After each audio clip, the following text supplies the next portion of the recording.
Hello, members, one and all of the Salivation Nation. Gold's tug of war against the dollar.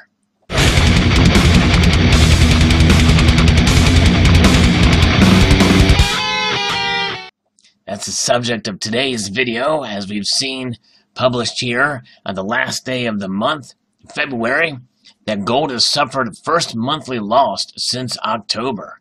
Indeed, gold futures tally a loss of 1.8% for February. A move ahead here, the gold prices made a last-minute turn lower on Wednesday, contributing to the metal's first monthly loss since October, even as the U.S. dollar made a less than impressive move higher. Federal Reserve Chairman Jerome Powell, on his first day of congressional testimony Tuesday, sounded a more hawkish tone on U.S. monetary policy, said Jim Wyckoff, senior analyst at Kitco.com. Powell intimated that there could be 4 small U.S. rate hikes this year, beginning in March. His comments pressured the metals markets, U.S. Treasuries, and the stock market while supporting the U.S. dollar index. On Wednesday, gold was up 6.06%, lost 70 cents, or less than 0.1%, to settle at $13.17.19 an ounce, turning lower right before the session's end, after spending much of the day trading modestly higher. Prices, which marked the lowest finish since February 9th, lost roughly 1.8% for the month of February. May silver lost 0.09%, shed 2.7 cents, or 0.2%, to $16.40.07 an ounce, in the contract losing more than 5% for the month. The silver-focused exchange traded iShares Silver Trust, SLV, and lost negative 0.13%, rose less than 0.1% of the SPDER gold shares, which traded flat. Expectations of future interest rate hikes increased during Powell's testimony Tuesday. He will appear before the Senate banking panel Thursday. So in the prepared remarks, Powell said that engaging the appropriate path for monetary policy over the next few years, the FOMC will continue to strike a balance between avoiding an overheated economy and bringing PCE price inflation to 2% on a sustained basis. A rate hike at the FOMC's next meeting in March is therefore pretty much a dead certainty. Further rate hikes are likely to follow during the course of the year, said Karsten Fritsch, a commodities analyst at Commerce Bank, in a note.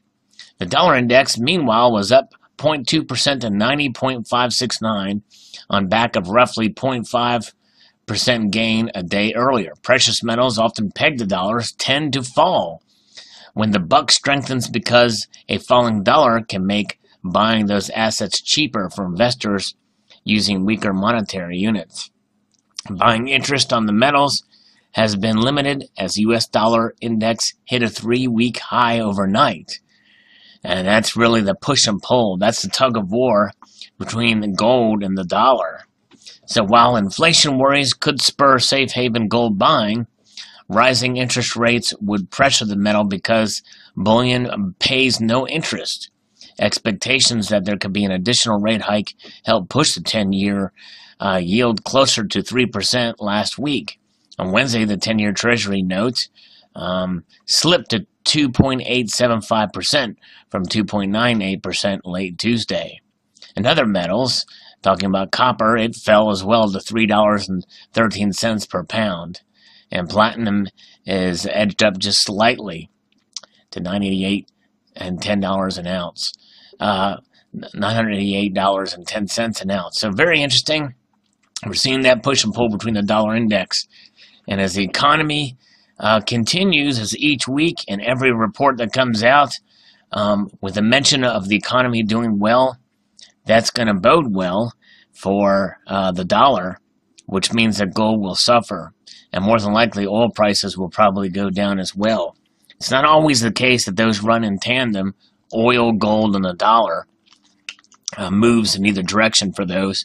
But in the case between the dollar and gold, and silver, by the way, but more so gold, I think you're going to see this tug of war continue to press on through the year.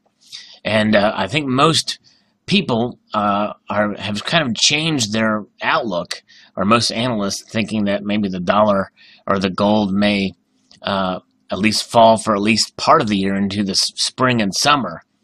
And I believe that's possible, but I think by the end of the year, I'm bullish on gold, and I think it's gonna rise, and it will win the tug of war between the dollar index. But the thing is we could still have a strong dollar and strong gold, and I believe that's what's going to happen, basing it off of really no hard evidence or any analysis that would say. But I believe we're going to have a strong dollar, and gold will rise in price.